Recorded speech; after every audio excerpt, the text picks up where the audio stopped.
ಕಾಂಗ್ರೆಸ್ ವಿರುದ್ಧ ಕುಮಾರಸ್ವಾಮಿ 60% ಕಮಿಷನ್ ಆರೋಪದ ವಿಚಾರಕ್ಕೆ ಸಂಬಂಧಪಟ್ಟಂತೆ ಕೃಷ್ಣ ಬೈರೇಗೌಡ ಹೇಳಿಕೆಯನ್ನು ಕೊಟ್ಟಿದ್ದಾರೆ. ಕಾಂಗ್ರೆಸ್ ವಿರುದ್ಧದ ಎಚ್ಡಿಕೆ 60% ಕಮಿಷನ್ ಆರೋಪದ ವಿಚಾರವಾಗಿ ಉಪಚುನಾವಣೆಯಿಂದ ಎಚ್ಡಿಕೆ ತುಂಬಾ ಬೇಸತ್ತಿದ್ದಾರೆ. ಬಿಜೆಪಿಯವರೇ ಜೆಡಿಎಸ್ಗೆ ಚೆನ್ನಾಗಿ ದೋಖಾ ಮಾಡಿದ್ದಾರೆ. ಚಿಕ್ಕಬಳ್ಳಾಪುರದಲ್ಲಿ ಸಚಿವ ಕೃಷ್ಣ ಬೈರೇಗೌಡ ಹೇಳಿಕೆಯನ್ನು ಕೊಟ್ಟಿದ್ದಾರೆ. ಬಿಜೆಪಿ ಜೆಡಿಎಸ್ ಅವರಿಗೆ ಮತ ಹಾಕಿಲ್ಲ ಅಂತ ಹೇಳಿ ಕೃಷ್ಣ ಬೈರೇಗೌಡ ಇಲ್ಲಿ ಹೇಳಿಕೆಯನ್ನ ಕೊಡ್ತಾ ಇರುವಂತದ್ದು.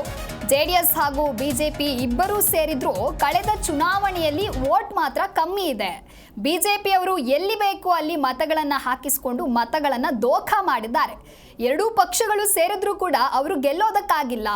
ಜೆಡಿಎಸ್ ಅವರು ಬಿಜೆಪಿ ಅವರ ಮೇಲೆ ತೋರಿಸದೆ ಬೇರೆಯವರ ಮೇಲೆ ತೋರಿಸ್ತಾ ಇದ್ದಾರೆ. ಬಿಜೆಪಿ ಅವರು ನಮ್ಮ ಮೇಲೆ ಸಿಬಿಐ ಇಡಿ ಅವರನ್ನ ಬಿಟ್ಟಿದ್ದಾರೆ, ಏನೇ ಆದರೂ ಕೂಡ ನಾವು ಫೇಸ್ ಮಾಡ್ತೀವಿ ಅಂತ ಹೇಳಿ ಕೃಷ್ಣ ಬೈರೇಗೌಡ ಇಲ್ಲಿ ಹೇಳಿಕೆಯನ್ನ ಕೊಟ್ಟಿದ್ದಾರೆ.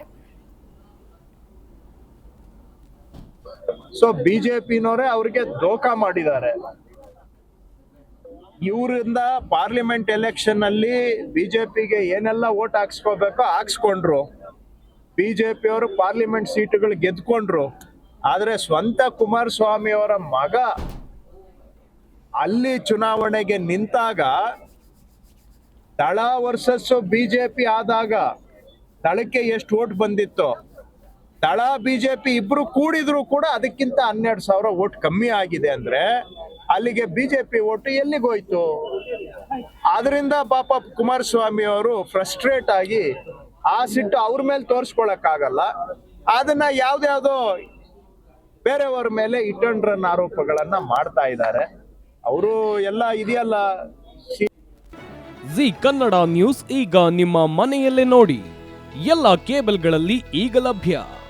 ಸನ್ Direct 292, Jio TV 1334, U Digital 162, City Cable 51, GTPL 17, Abhishek cables 821, Rockline telecommunication 51, Shri Basaveshwara number 60, Vinayaka digital number 53, IN digital number 896ರಲ್ಲಿ ನಿಮ್ಮಿಸ್ತದ ಜಿ ಕನ್ನಡ ನ್ಯೂಸ್ ನೋಡಿ ಆನಂದಿಸಿ.